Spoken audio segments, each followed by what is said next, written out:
بسم الله الرحمن الرحيم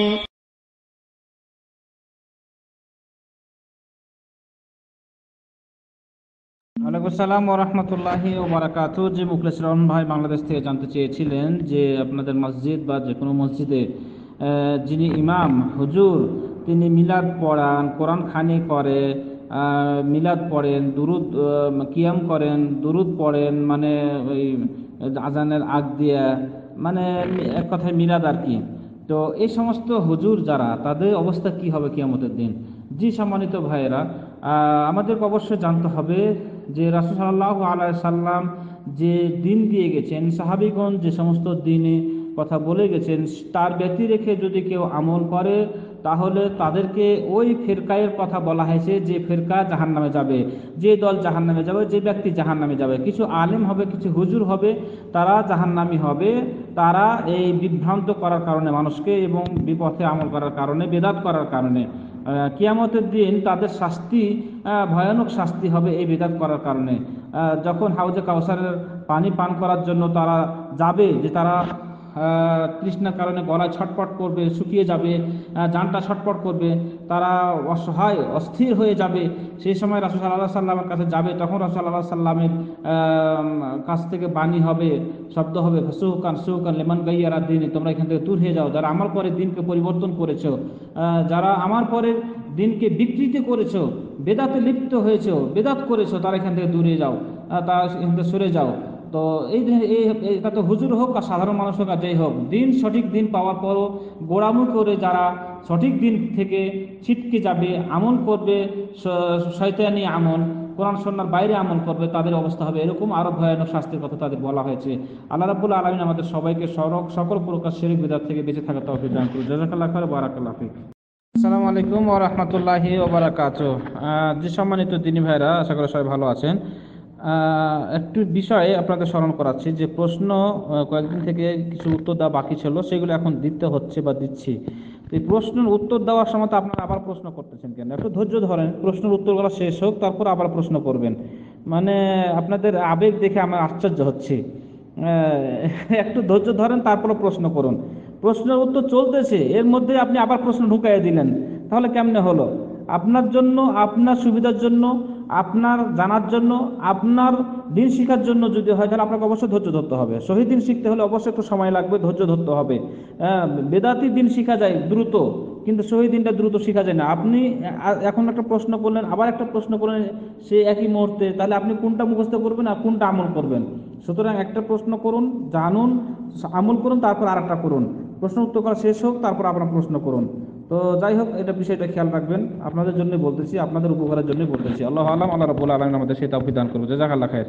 ওয়ালাইকুম আসসালাম ওয়া রাহমাতুল্লাহি ওয়া বারাকাতুহু। জি সম্মানিত ভাই সাইফুল ইসলাম আলোচনা থেকে জানতে চেয়েছিলেন, যারা বেদাত করে তারা কি চিরস্থায়ী জাহান্নামী নাকি সাময়িকের জন্য জাহান্নামে যাবে? জি, এ বিষয়ে যেটি বলা হয়েছে, রাসূল সাল্লাল্লাহু আলাইহি সাল্লাম বলছেন যে সাতাফতারাকু ফি উম্মতি আলা সালাসা ওয়া সাবঈনা ফিরকা কুল্লুহা ফিন্নার ইল্লা ওয়াহিদা। আমার উম্মতের মধ্যে ৭৩টি দল হবে, তা ৭২টি দলই যাবে জাহান্নামে, একটি দল যাবে জান্নাতে। সবাই যাবে জাহান্নামে, একটি দল ছাড়া। তো এই যে জাহান্নামে যাবে, মানে তার যারা বিদআত করে, যারা যারা হলো ইসলামী নাম দিয়ে বিদআতে লিপ্ত, রাসূলের তরিকা অনুযায়ী ইবাদত বা সালাত আদায় করে না, তো এরাও দাবি করবে সবাই মুসলিম, তারাও সবাই মুসলিম দাবি করবে। মুসলমান দাবি করা সত্ত্বেও এই সমস্ত দল ফেরকাগুলা জাহান্নামে যাবে। তো এই যে কুল্লুহা ফিন্নার, এখানে মুহাদ্দিসিন ইকরাম বলছেন যে এটা স্থায়ী জাহান্নাম নয়। তারা এই বিদআত করার কারণে তারা জাহান্নামে যাবে, কিন্তু তাদের যদি কোনো ভালো আমল থাকে, নেক আমল থাকে, সেই নেক আমল থাকার কারণে সে কোনো একদিন না জান্নাতে যাবে। তার ভালো কিছু আমল থাকলে সে জান্নাতে যাবে, তবে এই বিদআত করার কারণে সে জাহান্নামে যাবে। তো এটা স্থায়ী জাহান্নাম নয়, এটা অস্থায়ী, সাময়িক। বলতে এই যে বিদআতের যতটুকু সে পাপ করেছে, বিদআত করেছে, এর কারণে সে জাহান্নামে শাস্তি ভোগ করবে, তারপরে জান্নাতে যাবে।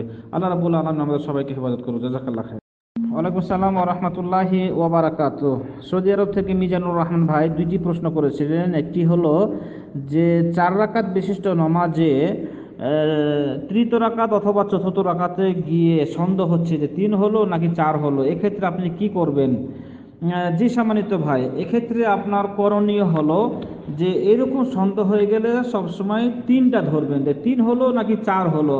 তো আপনি সবসময় কমটা ধরবেন, কমটা ধরে আপনি আর এক রাকাত পড়বেন। যদিও চার হয়ে গেছে কিন্তু আপনি তো নিশ্চিত জানতে পারতেছেন না, তখন আপনি তিন কমটা ধরবেন। কম ধরে আপনি বাকি এক রাকাত পড়বেন, এক রাকাত পড়ে চার রাকাত এখন পূর্ণ হলো, অথবা পাঁচই হোক কিন্তু আপনার সন্দেহ হচ্ছে।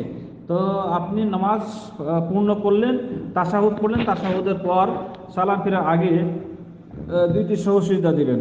যেহেতু নামাজের সন্দেহ হয়ে গেলে সহসিজদা দিতে হয়, তিনটি কারণে সহসিজদা দিতে হয়, তার মধ্যে এটি একটা, যে নামাজের সন্দেহ হয়ে গেলে সহসিজদা দিবেন। আর সেটা হলো সালাম ফিরার আগ মুহূর্তে, তাশাহুদের পর সালাম ফিরার আগে সহসিজদা দিবেন। তাহলে আপনার এই যে নামাজের সন্দেহ হলো, হোক চার অথবা পাঁচ, যে সন্দেহ হয়েছে এটা দূর হয়ে যাবে, নামাজের যে ভুলটা ছিল সেটা সংশোধন হয়ে যাবে। আর দ্বিতীয় প্রশ্ন ছিল আপনার যে একই নামাজে যদি প্রথম রাকাতে বা দ্বিতীয় রাকাতে যদি ভুলবশত সূরা ফাতিহার পর একই সূরা পড়া হয় তাহলে কি নামাজ হবে? জি সম্মানিত ভাই, এখানে কোনো সমস্যা নাই। প্রথম রাকাতে সূরা ফাতিহা পড়ছেন, এরপর অন্য একটা সূরা পড়েছেন, আবার দ্বিতীয় রাকাতে ফাতিহার পর ওই সূরাটাই পড়েছেন, তাহলেও নামাজের কোনো ক্ষতি হবে না, এর জন্য সহসিজদাও দিতে হবে না। এর জন্য সহসিজদা দিতে হবে না, যেহেতু এটা ওয়াজিব বা রুকুন ছুটে যায়নি বা ভুল হয় নাই, সেই কারণে এখানে আপনার সহসিজদা দিতে হবে না, নামাজ হয়ে গেছে। আল্লাহু আলাম, জাযাকাল্লাহ খাইর।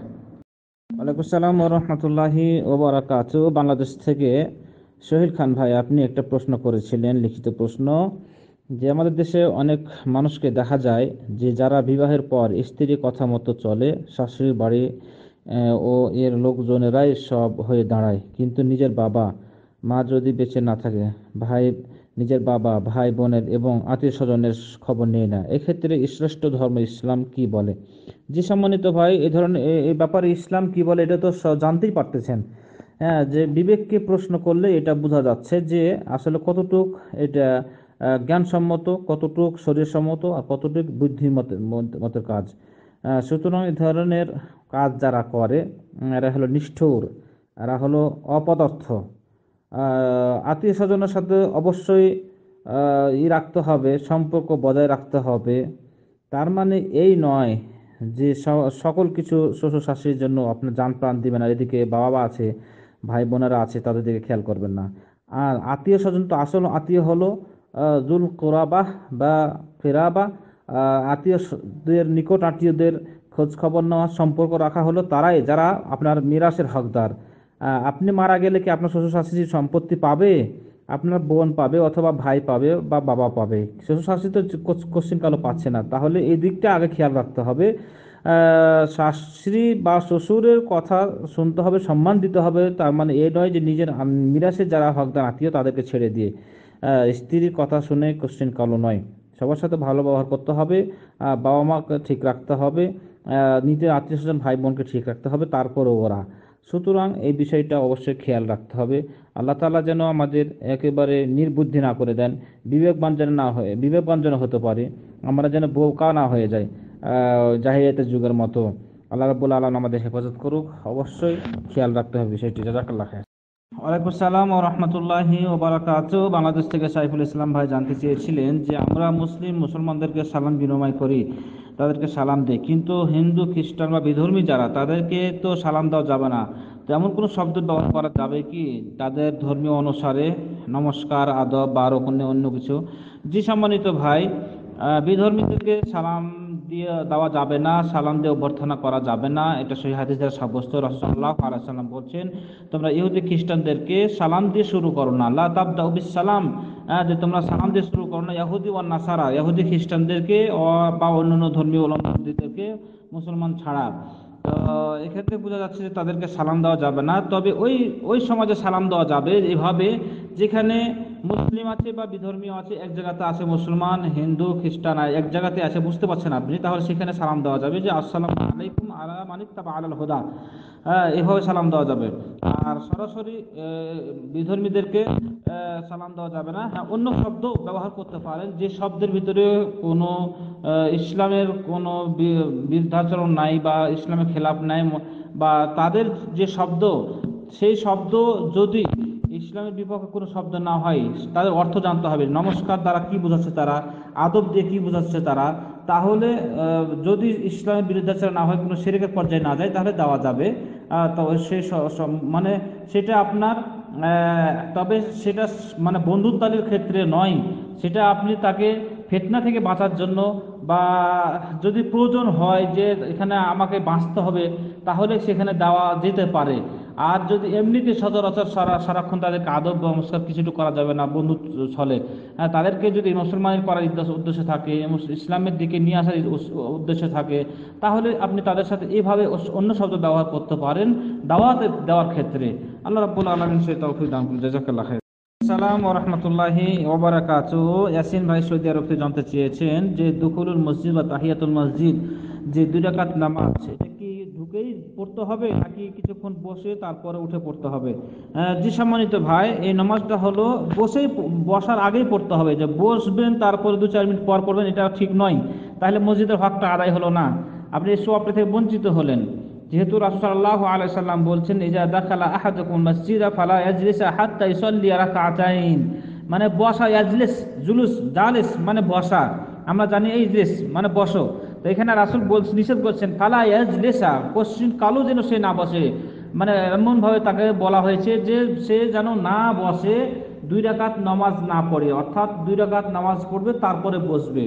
তাহলে এখান থেকে আমরা বুঝতে পারছি যে প্রথমে ঢুকেই সময় আছে জামাত শুরু হতে, আপনি 2 রাকাত নামাজ পড়বেন, অথবা এমনি প্রবেশ করেছেন মসজিদে, কোরআন তেলাওয়াত করবেন, জিকির আজকার করবেন, সময় আপনার কাটতেছে না, তাহলে যখনই মসজিদে ঢুকবেন 2 রাকাত উযু করে ঢোকার পর 2 রাকাত সালাত আদায় করবেন, তারপরে বসবেন, জিকির আজকার করবেন, তাসবিহ তাহলিল করবেন, সেটা আপনার ব্যাপার।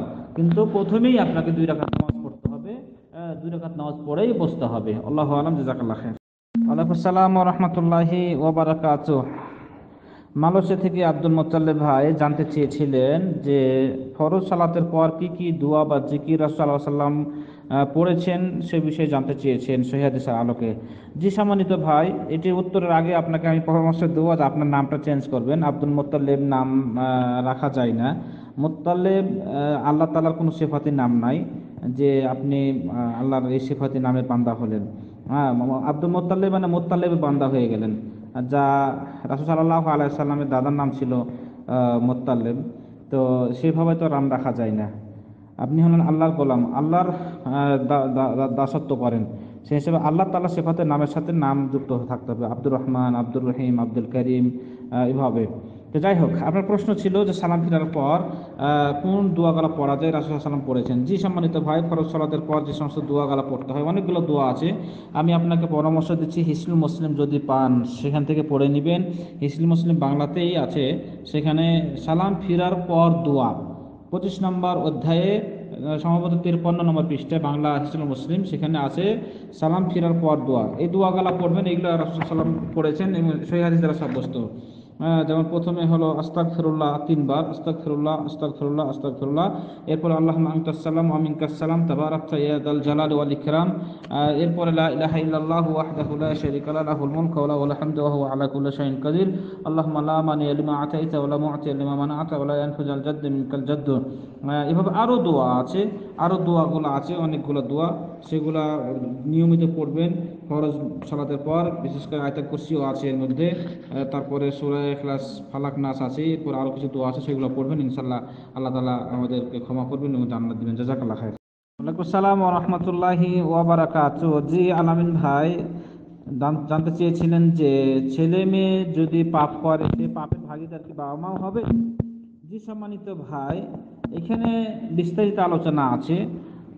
বাবা মা পাপের ভাগীদার হবে যদি বাবা মা তাকে ইসলামী শিক্ষা না দেয়, সুশিক্ষা না দেয়। আর যদি সে পাপ করে তাহলে অবশ্যই এর ক্ষেত্রে বাবা মা পাপী হবে। রাসূল সাল্লাল্লাহু আলাইহি ওয়াসাল্লাম বলেছেন, কুল্লুকুম রাইন ওয়া কুল্লুকুম মাসউলুন আন রাইয়াতিহি। লম্বা হাদিস, হাদিসের সারাংশ বলছে, রাসূল সাল্লাল্লাহু আলাইহি ওয়াসাল্লাম বলছেন যে প্রত্যেকেই তোমরা দায়িত্বশীল, তার দায়িত্ব সম্পর্কে জিজ্ঞাসা করা হবে। তো এখানে পরিবারের দায়িত্বশীল হলো বাবা মা, যে তাকে সুশিক্ষা দেওয়া, সুসন্তান গড়ে তোলা, কোরআন শিক্ষা দেওয়া, ইসলামী শিক্ষা দেওয়া, নামাজ শিক্ষা দেওয়া, তাকে প্রথম থেকেই শিক্ষা দিতে হবে। যদি সেই শিক্ষাটা সে না দেয় আর বড় হয়ে সে পাপ করে, তাহলে এর ভাগীদার বাবা মাও হবে। কারণ কিয়ামতের দিন এই ছেলে সন্তানরা বাবা মার বিরুদ্ধে অভিযোগ করবে যে আল্লাহ আমাকে এই শিক্ষা দেয়নি, আমাকে এই বাবা মা আমাকে সুশিক্ষা দেয়নি, আমাকে কুশিক্ষা দিয়েছে। ইঞ্জিনিয়ার, ডাক্তার, বড় বড় ইঞ্জিনিয়ার বানাইছে, বড় বড় টাকার লোভ করেছে, আমার কাছ থেকে টাকা ইনকাম করেছে, টাকা নিয়েছে, কিন্তু আমাকে একবারও বলেনি নামাজ পড়ার কথা, একবারও বলেনি সে ইসলামের শিক্ষার কথা, কোরআন শিক্ষার কথা। তাহলে সে কিয়ামতের দিন অভিযোগ করবে, আর সেটাও তার গ্রহণযোগ্য হবে। সুতরাং এইখানে কোনো পার পাওয়া যাবে না।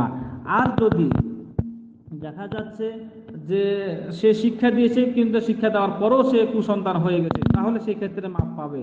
আল্লাহ রাব্বুল আলামিন বলছেন, ওয়ালা তাজিরু ওয়াজিরাতু বিজরা উখরা, কেউ কারো বোঝা বহন করবে না, আপন আপন গুনাহ নিয়ে সে আপন আপন পাপ নিয়ে উঠবে আর সে শাস্তি পাবে।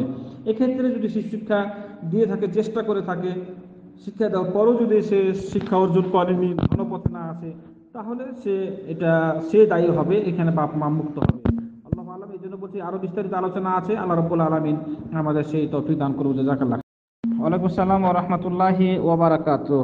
সৌদি আরব থেকে মিজানুর রহমান ভাই দুইটি প্রশ্ন করেছিলেন। একটি হলো যে 4 রাকাত বিশিষ্ট নামাজে তৃতীয় রাকাত অথবা চতুর্থ রাকাতে গিয়ে সন্দেহ হচ্ছে যে 3 হলো নাকি 4 হলো, এক্ষেত্রে আপনি কি করবেন? জি সম্মানিত ভাই, এক্ষেত্রে আপনার করণীয় হলো যে এরকম সন্দেহ হয়ে গেলে সবসময় 3টা ধরবেন, যে 3 হলো নাকি 4 হলো। তো আপনি সবসময় কমটা ধরবেন, কমটা ধরে আপনি আর এক রাকাত পড়বেন। যদিও 4 হয়ে গেছে কিন্তু আপনি তো নিশ্চিত জানতে পারতেছেন না, তখন আপনি 3 কমটা ধরবেন, কম ধরে আপনি বাকি 1 রাকাত পড়বেন, 1 রাকাত পড়ে 4 রাকাত এখন পূর্ণ হলো, অথবা 5ই হোক কিন্তু আপনার সন্দেহ হচ্ছে, তো আপনি নামাজ পূর্ণ করলেন, তাশাহুদ পড়লেন, তাশাহুদের পর সালাম ফেরার আগে 2টি সহসিজদা দিলেন। যেহেতু নামাজের সন্দেহ হয়ে গেলে সহসিজদা দিতে হয়, 3টি কারণে সহসিজদা দিতে হয়, তার মধ্যে এটি একটা, যে নামাজের সন্দেহ হয়ে গেলে সহসিজদা দিবেন, আর সেটা হলো সালাম ফেরার আগ মুহূর্তে, তাশাহুদের পর সালাম ফেরার আগে সহসিজদা দিবেন। তাহলে আপনার এই যে নামাজের সন্দেহ হলো, হোক 4 অথবা 5, যে সন্দেহ হয়েছে এটা দূর হয়ে যাবে, নামাজের যে ভুলটা ছিল সেটা সংশোধন হয়ে যাবে। আর দ্বিতীয় প্রশ্ন ছিল আপনার যে একই নামাজে যদি প্রথম রাকাতে বা দ্বিতীয় রাকাতে যদি ভুলবশত সূরা ফাতিহার পর একই সূরা পড়া হয় তাহলে কি নামাজ হবে? জি সম্মানিত ভাই, এখানে কোনো সমস্যা নাই।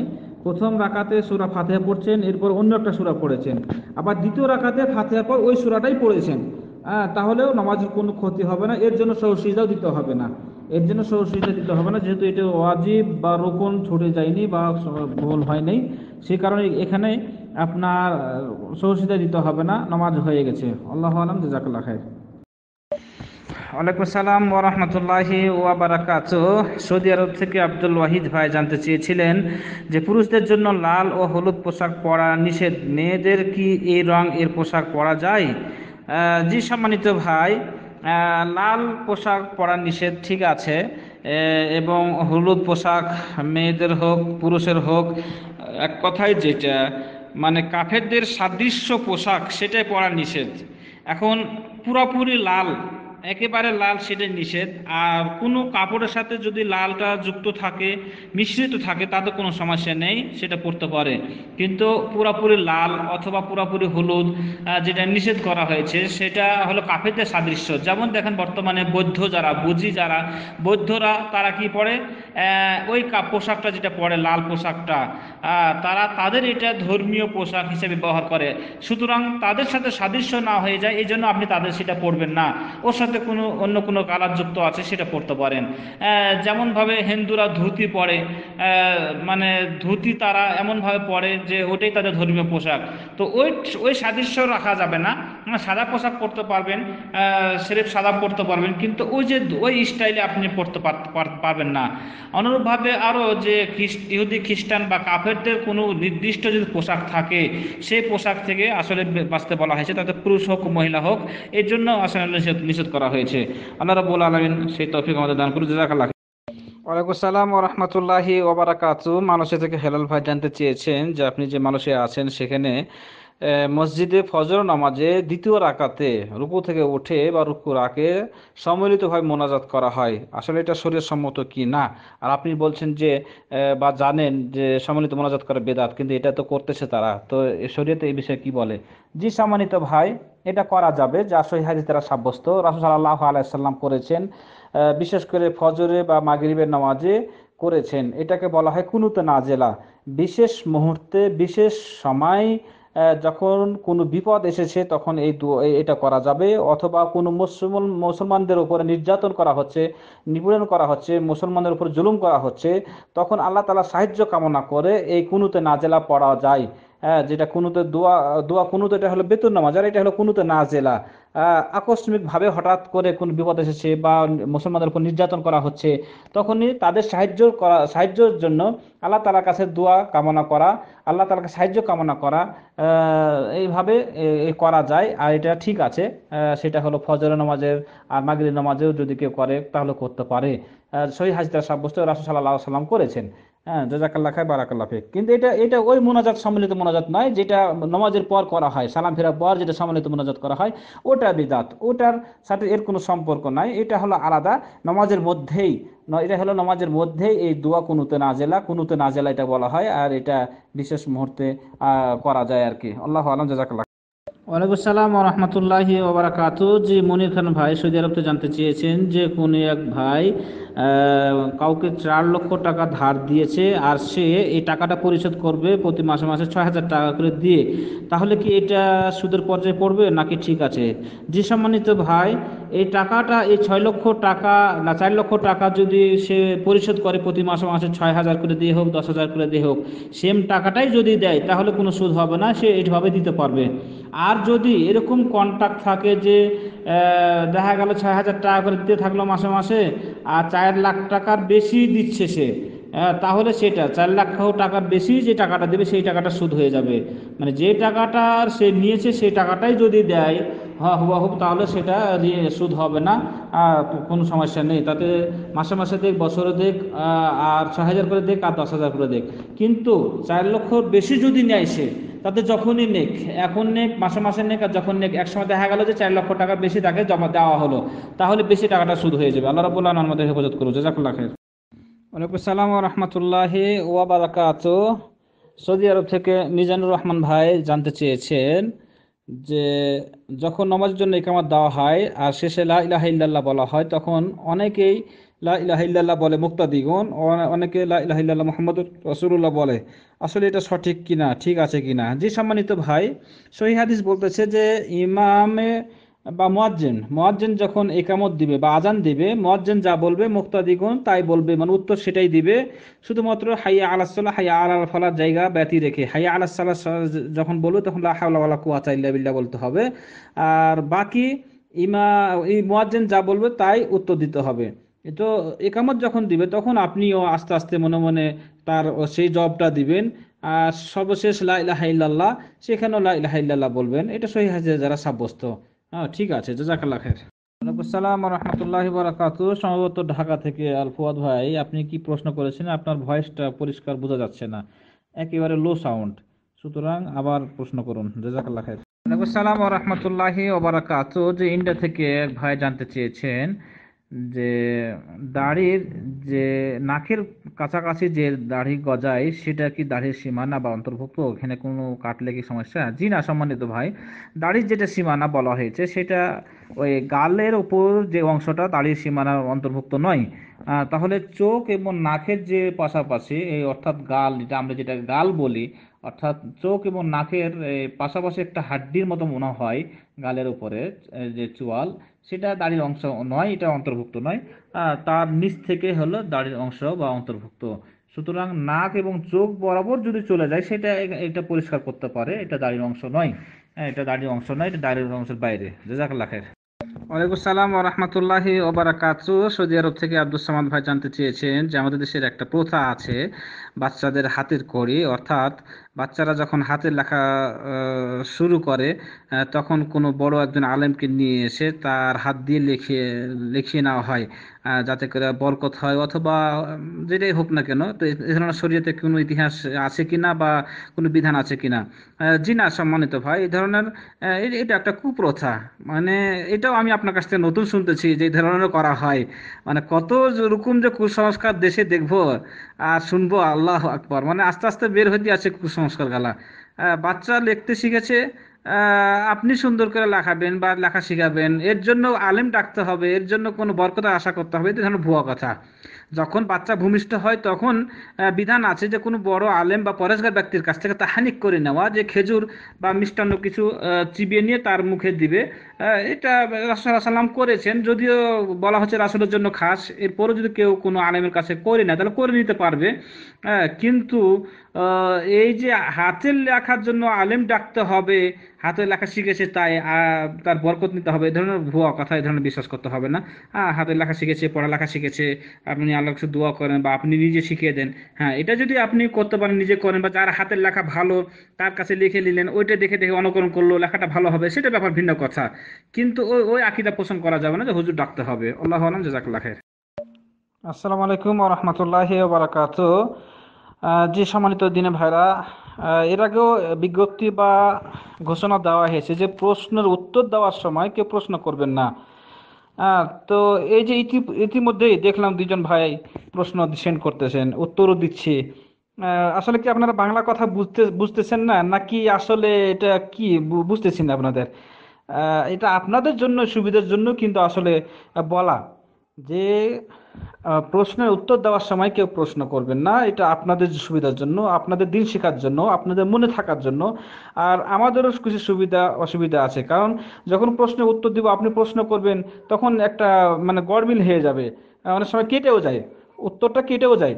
তো এই জন্য অনুরোধ করব যে প্রশ্ন উত্তর দেওয়ার সময় কেউ প্রশ্ন করবেন না, উত্তর দেওয়া কমপ্লিট হলে তারপরে প্রশ্ন করবেন। বাকি যে প্রশ্নগুলা থাকে সেগুলো উত্তর কমপ্লিট হওয়ার পর প্রশ্ন করবেন, তাহলে ইনশাআল্লাহ সুবিধা হয়ে যায়। জাযাকাল্লাহ খাইর, বারাকাল্লাহ ফিক।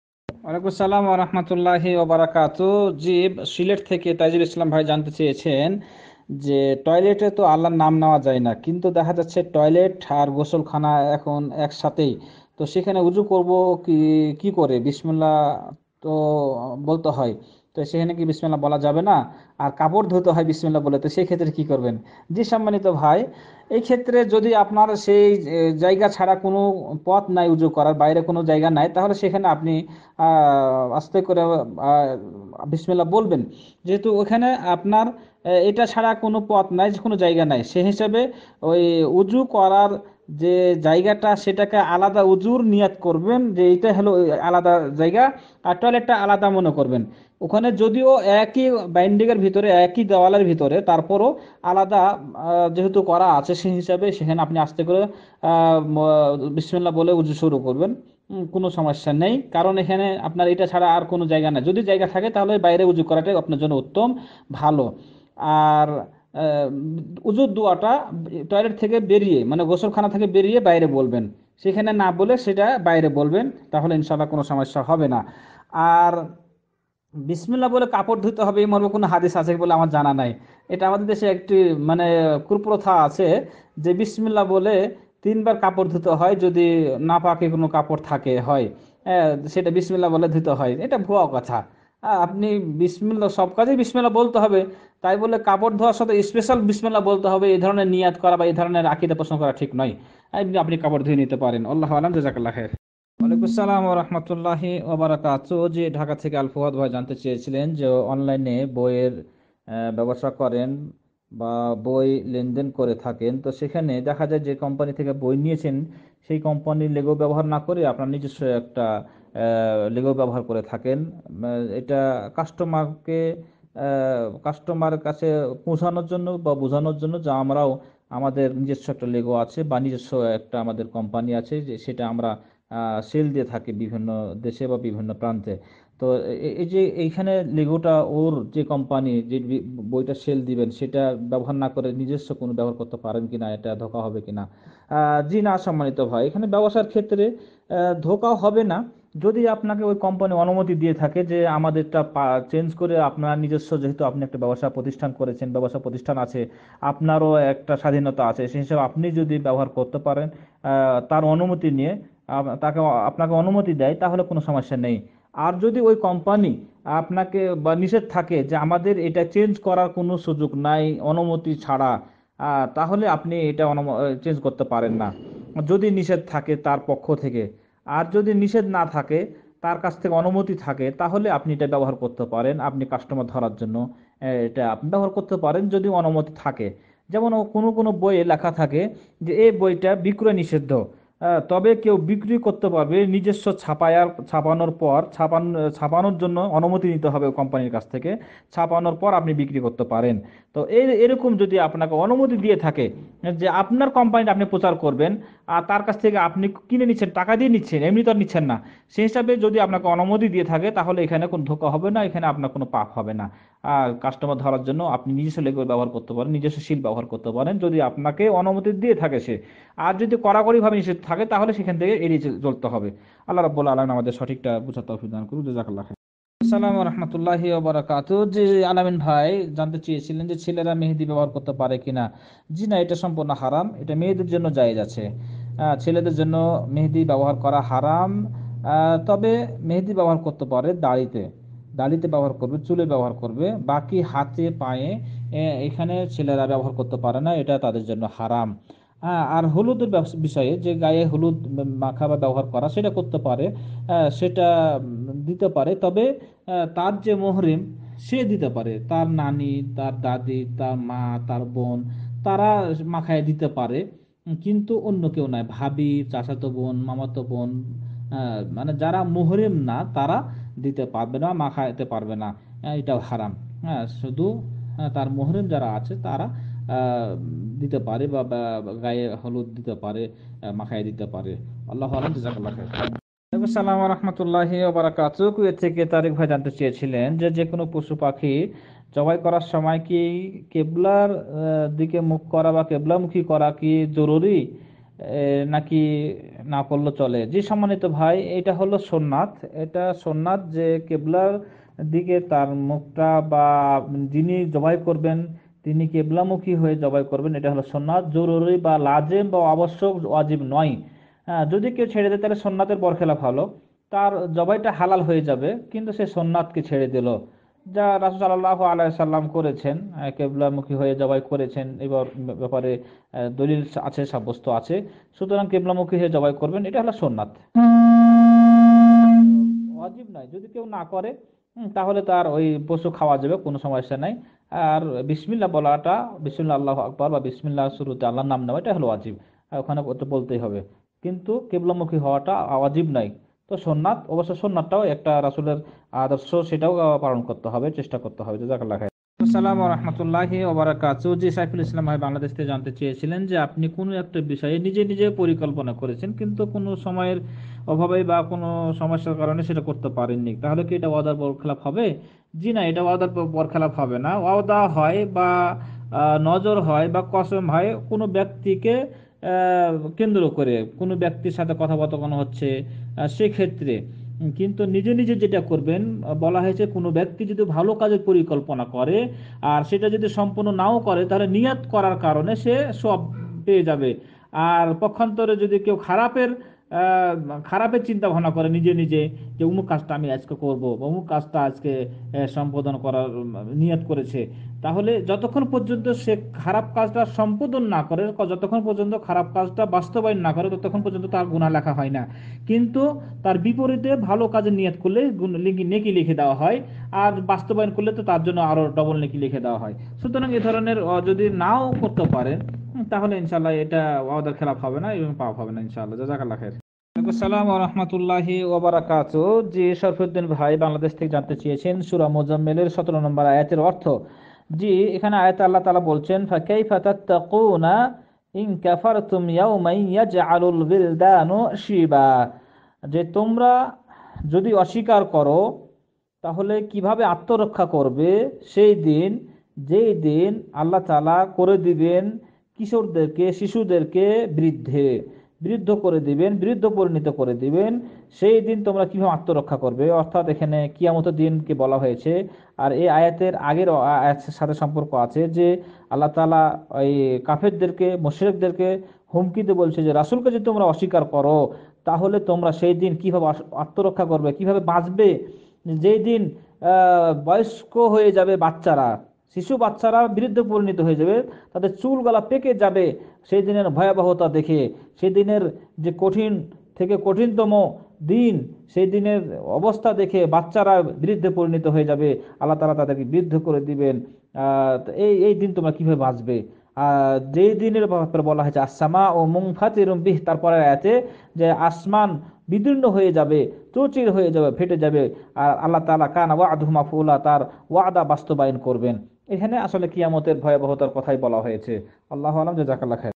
ওয়ালাইকুম আসসালাম ওয়া রাহমাতুল্লাহি ওয়া বারাকাতুহু। বাংলাদেশ থেকে জনি আহমেদ ভাই, আপনি যে প্রশ্নটা করেছেন যে রাসূল সাল্লাল্লাহু আলাইহি সাল্লাম তাহাজ্জুদ সহ সকল নফল সালাতে রুকু সিজদা কাওমাতে এবং সালাতের শেষ বৈঠকে যেসব দোয়া করতেন সেসব দোয়া ফরজ সালাতে করা যাবে কি?